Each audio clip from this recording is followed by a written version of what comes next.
Welcome to Western Wisconsin Journal. I'm Bobby Pominville, and I'm the arts correspondent for the show. And it's been a nice winter, but yet I've been looking for things to do, and that's why I've invited my guest tonight. Jim Zimerman is directing the dinner theater up at the Hudson House Grand Hotel. So welcome to the interview, Jim. It's nice to see you again. Nice to be here, Bobby. It's been quite a while since I talked to you.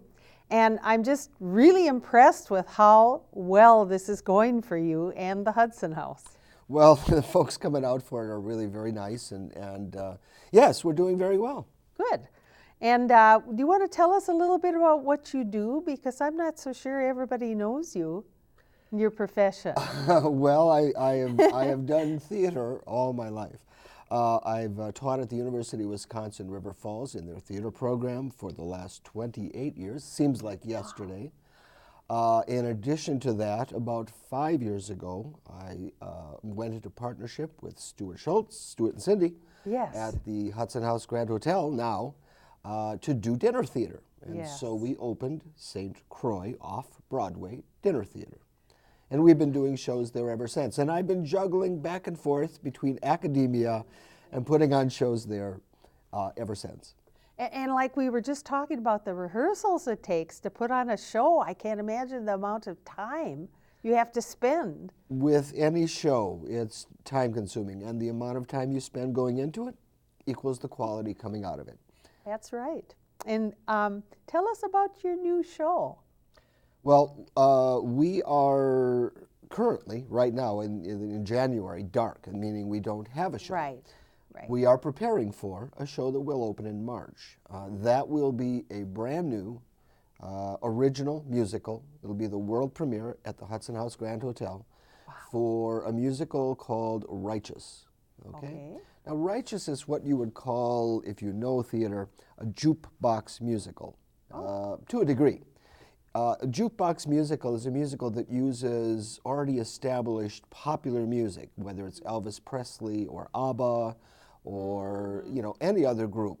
Well, in our case, we are chronicling the history and evolution of the relationship between Bobby Hatfield and Bill Medley, the Righteous Brothers, and showing their story at the same time we're playing their music.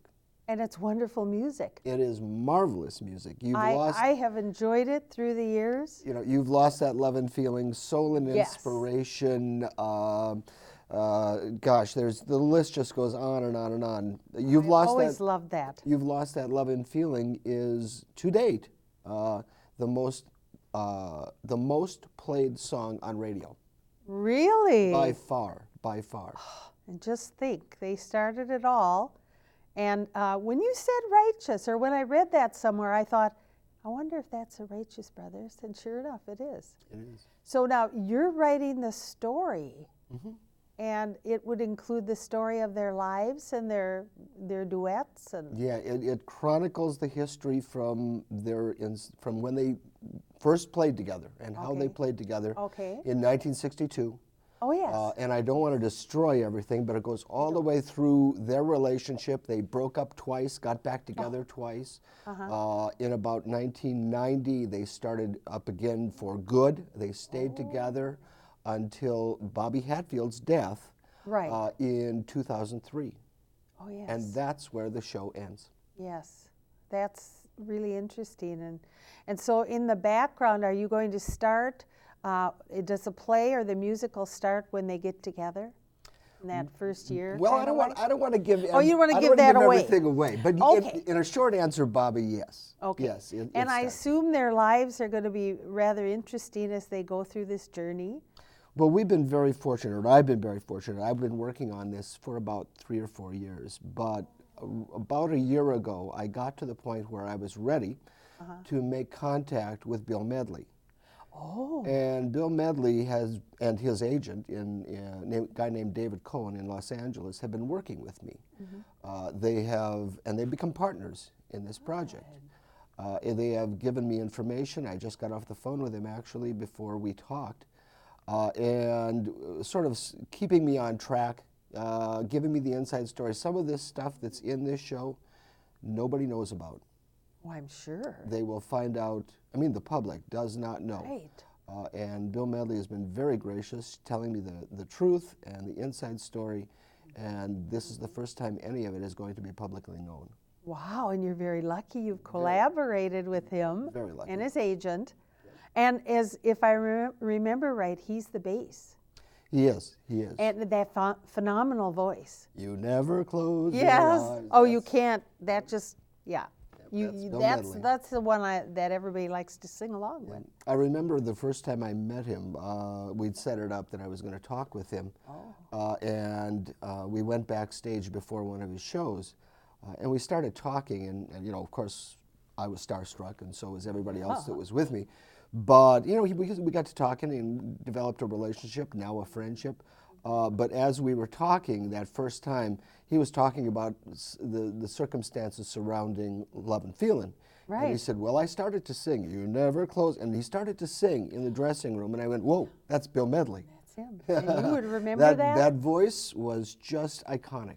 Just the same as it ever was. Yes, it is the same as it ever was. Oh boy, and you must have cast a really good person for that. Well, we did cast well. So you found that, and then you found the person to play the other part of the duo, Bobby Hatfield. Bobby Hatfield, the tenor. The tenor. Yeah. So you found two excellent singers, and actors, etc. They are absolutely great. Good. And that's hard to say. I mean, Bill Medley and Bobby Hatfield were one of a kind. Yeah. So we'll never, you know, approach them, but we're going to come close. And I'm sure when you were doing auditions, I bet that was a popular audition for people to want to be that character. Well, we did it by invitation. So oh, I see. You didn't open it to the public. We sent out, you know, public notice that we were going to hold auditions, and but we screened them a lot. Oh. Before they finally came into the Hudson House, and we did, you know, sort of one-on-one or one-on-two type of intense auditions. Okay. Well, and it takes a lot of talent to pull that off. Well, we'll find out. Find out. Part of the I'm sure you don't want to give any names out or anything, and it's too early for that. But I'm sure it'll be in the paper. Well, one of the folks, the guys that's playing Bobby Hatfield, your viewers might know if they're Hudsonites or regional people that come to our shows in the past. His name is Joe Keith. Now, Joe's been with us for about 3 or 4 years. Phenomenal tenor voice. All right.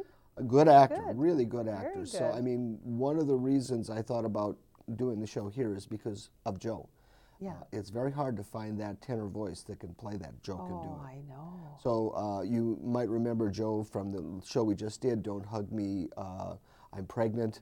If you saw that show, Joe was, what do you call it? I just forgot his name. Arvid, yes.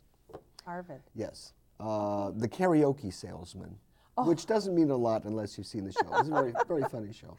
But well, our audience might pick up on some of that too. Last Christmas, when we did the John Denver Christmas show. Yes, very popular. He was the male lead in that. He was singing all the John Denver You've parts. worked with him a lot, yeah, and I'm sure you found a camaraderie. Yes. Yeah, he's a former student and now a very good friend. Okay. So. And can you divulge anything about the show and how it's going to move, or is it going to be just interesting going through the lives and what it's like to perform? Well, I don't want to give away how the show is structured, because that's kind of fun to find out. Yes. But we'll talk a little bit about the Righteous Brothers and their lives, and that's in the show. All right?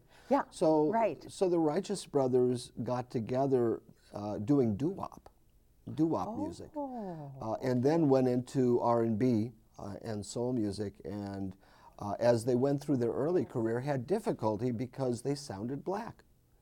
So the black stations wouldn't play them because they were white. And the white stations wouldn't play it because it sounded like black music. And this was the 60s, a whole different time. Yes, it is. So they had surprisingly, the Righteous Brothers had a difficult time just breaking in. Especially the bass. Yes. I think. Because when you listen to that, and then when you actually saw them on TV, you would be a little surprised, perhaps. Well, then they met Phil Spector. Now, Phil Spector. Yes, now I know that name. Phil Spector was the record producer in the 60s. Yes. Right now, he's in prison for killing his wife, but yeah, I've followed a little bit of that. very eccentric character. Yeah. And so he's in the show. But my. at that time, eccentric was simply talented or gifted. And so he Yes, took the Righteous exactly. Brothers. He's the one that produced Love and Feeling. Oh. And did that with what he called the wall of sound, the big major accompaniment type of thing. And it became #1 overnight. Oh, yes. And he followed that up with a Heavens. couple more, and then they had a falling out. The Righteous Brothers and Phil Spector. And then not too long after that, the Righteous Brothers broke up for the first time in 1968. There was differences between Bobby and Bill. They got back together though in '74. Mm-hmm. They were together only a brief time, 2 years, and then they broke up again. Same reason. I won't tell you what that reason is. No, no, and you then- can't divulge everything. I and then understand. We all get more mature, and they got back together again in 1990, and they stayed together until, as I said, Bobby's death. Yes, and it was tragic. So we cover all of that time, and you hear the whole litany of the music that they did. You know, you've got Rock and Roll Heaven and Love and Feelin' and Ebb Tide and Unchained Melody. The list Yes. goes on and on and on.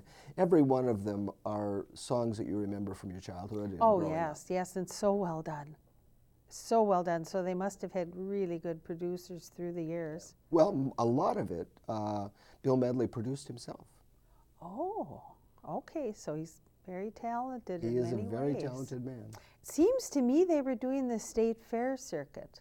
They were there. Well, Bill Medley still performs in a sort of a tribute show to the Righteous Brothers. He has his own band, Nice. and his daughter, McKenna Medley, goes out with him, and he does all of the old standards and a lot of new ones.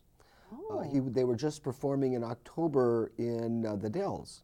Really? They're all over the place. So they could even be around this area. They could indeed, yeah. They have been to Walker, Minnesota. Most of the There's casinos. a lot of, yeah, that's what I was thinking. They go the to. casinos bring in a lot of the old He time. performs about 100 nights a year.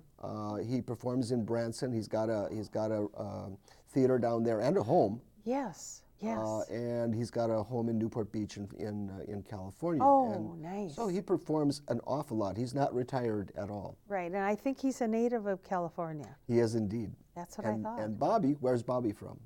I thought it was California. Beaver Dam, Wisconsin. No. Nope, yep. Okay, because when I looked up the website, it said the base was LA. Yeah. So that I kind of assumed they were both. Oh, Beaver Dam. His family moved out to Just California when he was like 14, Okay. and they got together after that. And the name is Hatfield. So that some people might recognize Maybe there's some Hatfields that. in Beaver Dam I mean, that are related. Who knows? Somebody might recognize that.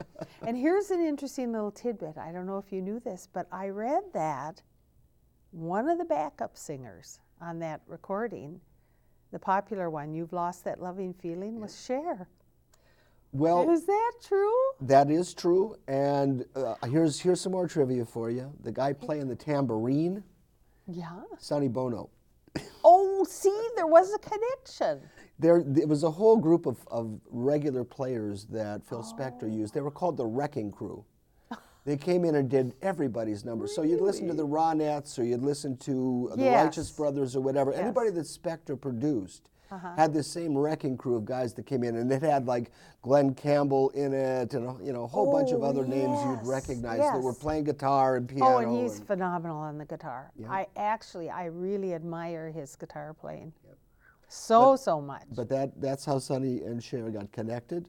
Yes. Actually, when the Righteous Brothers got back together the first time, they announced it the first time on the Sonny and Cher show, because Sonny and Cher wanted them back on. Coincidentally, if you look it up, it was also the day that Sonny and Cher filed for divorce. Oh my goodness. So it was sort of during those years of their careers. Yes, they overlapped. It's amazing how many folks, overlapped during that time period. And they were certainly popular when they had their show on TV. And talking to Bill Medley, I mean, he knew all these folks. He knew Elvis, and Elvis was a good friend when the Righteous Brothers were on Shindig, which is an old television show. Variety rock show. Elvis used to call up regularly the producer and say, have them sing Coco Joe or have them sing Little Latin Loop de Lou, which were his two favorites. That's neat. So yeah, they met them initially. They met him initially, or they met each other when they were playing in Vegas, and up until Elvis's death, they were good friends. He spent the Righteous Brothers, Bill Medley in particular, spent a lot of time at Graceland. That's wonderful. I didn't know that. Now, so what you'll is find all that and a lot all more. that if you little go to the trivia, show. and you would never think they would know each other. And when you think back to those eras, you don't quite place exactly where they are. So that's going to be really fun to find out. Yep. And then how does that work with the dinner theater? You go up there, you buy your ticket, and then You can order your ticket online or call to order your ticket. Right. And we have a website, www.stcroixoffbroadway.com. Okay. Has all the information for ticket sales. If you wanted to call, you just call the Hudson House, which is 386-2394. Yes. And ask for tickets, or just ask for the box office, Uh-huh. and they'll connect you. You can order them online, you can order them over the phone, or you can drop by the Hudson House. Yes, and it's so handy. Yep. I mean, it's right up there on the hill. What would the pricing be? Well, the standard price is $52. That includes your dinner, your show, your tax, your tip, everything. Okay. So you don't have to pay another thing. Walk through the door, and you don't get a bill at the end of the evening, unless you have like an alcoholic beverage or dessert or something like that. But it includes your tip and everything. And is there a choice of meal, or do you get? Absolutely, it's made to order. Oh, wow. You know Stu Schultz, he's a very good cook. Yes. Oh, yes. And So there's choices. We have a steak dish, we have a fish dish, we have a chicken dish, we have a pork dish, we have a vegetarian dish, we have a pasta dish. So you've got everything there that anyone would ever want. And it's always good. Good. We've had folks come unsolicited to me or to my wife or to whoever and tell us that our food is way better than the Chanhassen. Wow, that's a high compliment. And so then, let's say, what time would it perhaps be starting, and how long would it last? The show, dinner seating is between 6 and 7, so you can come anytime. Once you've got your ticket, you can come anytime between 6 and 7. You just show up, your table is reserved for you, we show you to your table, the waitress comes in and waits on you, you have your drinks, you have your salad, your meal, and that happens between any time you come and 8 o'clock. And then at 8 o'clock, the show starts, and generally you're done by a little after 10. So you've got 4 hours of eating and entertainment, and the nice thing is you're sitting at a table with your friends or your family, and you can talk, and it's civil, and you catch up, and then you all laugh at the show. And it's a nice dining room. It is a beautiful space. Very lovely. It's a beautiful space. Very nice. Now, what are the dates for the performances? The dates, the show opens March 16th and runs through May 5th. Weekends only. Oh, weekends only. Friday and Saturday only. Okay, that's right. 16th would be a Friday. 16th would be a Friday, and May 5th is a Saturday. Okay, so a long period of time there. Is it 6 weeks? Yeah, I haven't counted. It's somewhere in through there. Okay, so you've got a lot of time, a lot of choices if you're listening to the show now. And what were those dates again? March 16th through May 5th. Okay. And they can get their tickets at 386-2394. All right. But get them early. We're selling very well. You are. We've got groups coming from North Dakota, really, Iowa, all over the place. Do you happen to know how many performances? That's kind of a tough question. I want to say something like 18. Okay. But you can log on to our website. Yes, and you'll find all of that And click information. order tickets. Nothing's committed until you buy, and you'll see all the list of days, all the list of performances. Okay, so you've given us a lot of information, and you've told us a lot about the show, and you've withheld some information that they have to come and find out. So I just have to say, what a wonderful offering, right in Hudson, right up on the hill on Crestview Drive. Or go to the website, find the phone number, and I think Jim's given you a lot of information for that. So please consider that for one of your outings come spring and come March. St. Croix Off-Broadway Dinner Theater. Yes. And thank you so much, Jim, for coming back here. Thank you. I enjoy visiting with you. Nice to be with you, Bobby. And thanks for watching the show today.